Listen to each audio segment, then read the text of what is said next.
और एक शादी समारोह में गए हुए थे। हमारे एक दूसरा बेटा भी एक शादी में, वो भी फौजी एयरफोर्स में, ये दोनों गए हुए थे। और जब वो वापसी कर रहे थे तो बाता कदरम के बीच एक एक्सीडेंट हो गया, जिसकी वजह से हमारा ये बच्चा हमारे बीच नहीं रहा। बहुत ही महसूस है एक ऐसा बेटा जो हमें छोड़कर चला गया। बड़े अफसोस के साथ कहना पड़ रहा है, एक इकलौता पुत्र है और इसके पिता बहुत लंबे समय से बीमार है।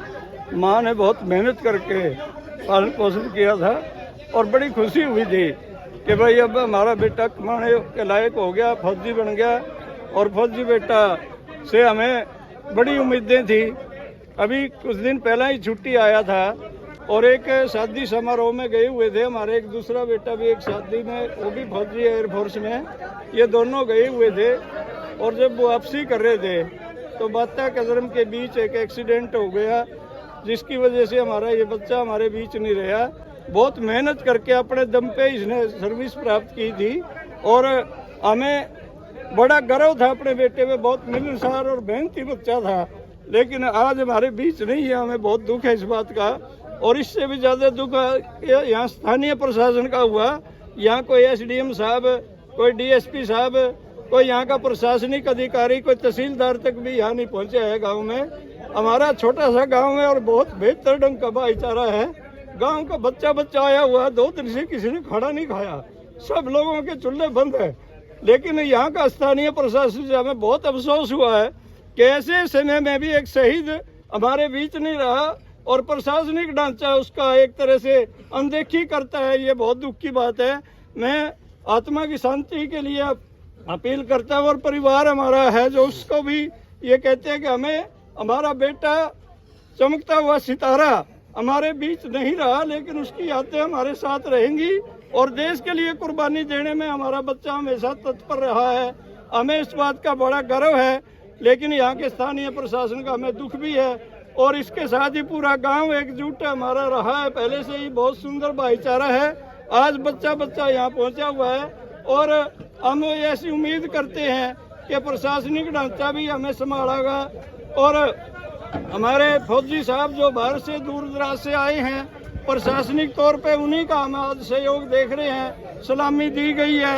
ये बातें गर्व की तो होती हैं, लेकिन बहुत दुखद भी होती हैं जब हम देखते हैं कि स्थानीय अधिकारियों की अनदेखी हुई है। इसके साथ ही पूरा गांव एकजुट रहते हुए आत्मा की शांति के लिए अपील, जिसमें आप लोग भी शामिल हुए हैं, अपने बहुत जरूरी काम छोड़कर आप यहाँ पहुँचे हैं। आज हम गांव के आसपास हमारे ग्वांडों से बहुत बड़ी संख्या में लोग आए हैं, रिश्तेदार पहुंचे हैं। इस दुख की घड़ी में हमारा साथ देने पर और आपके चैनलों का भी हम बहुत धन्यवाद करते हैं कि आपने समय रहते एक फौजी के अंतिम संस्कार में शामिल होते हुए यहाँ जो आपने हमें हौसला दिया है, इसके दम पर हम ये आशा करते हैं कि इस गाँव से लगातार फौजी रहेंगे। इस फौजी के दादाजी भी फौज में सेवा कर चुके हैं और परदादा भी फौज में थे। हमारी 4 पीढ़ियां, आज उनके चाचे, उनके भाई बड़ी संख्या में फौज में है।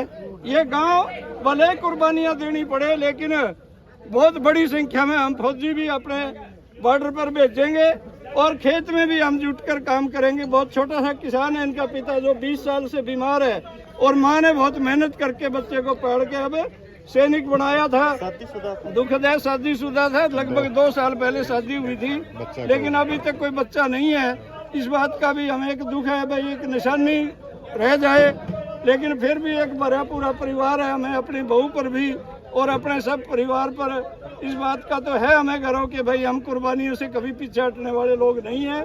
चाहे हमें खेत में काम करना है, चाहे देश की सीमा पर काम करना है, हमारे नौजवान तत्पर हैं। अब भी सैकड़ों जवान हमारे हर रोज स्टेडियम में प्रैक्टिस करते हैं और भर्ती होने के सपने देख रहे हैं।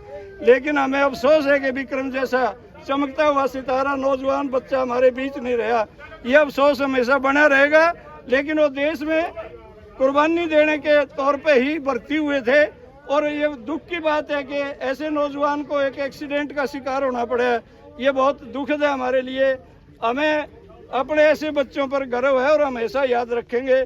आप सबका भी और सब आने वाले लोगों का भी हम धन्यवाद अपने गांव की तरफ से करते हैं, परिवार की तरफ से करते हैं। शुक्रिया। चलो